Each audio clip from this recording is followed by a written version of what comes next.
Nag-inspeksyon ng Department of Agriculture at DTI sa presyo ng mga produkto sa ilang pamilyan ngayong araw. Samantala, magpapatupad naman ang DA ng 58 pesos na price ceiling sa imported na bigas. Si Patricia Lopez ng IBC 13 sa Balitang Pambansa.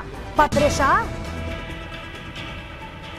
Yes, Princess, inilunsad na ng Department of Agriculture ngayong araw ang sulit rice dito sa kadiwa ng Pangulo Kiosk sa Murphy Public Market ng Cubao, Quezon City, na pinangunahan naman ni DA Secretary Francisco Chu Laurel Jr. at DTI Secretary Cristina Roque.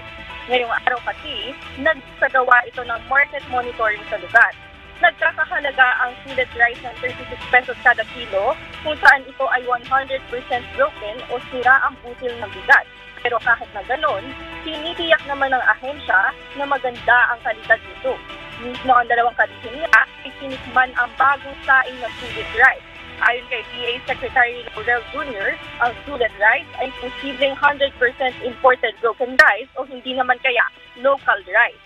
Ibinahagi rin ito na magpapatupad ang ahensya ng 58 pesos kada kilo ng bigas na maximum suggested retail price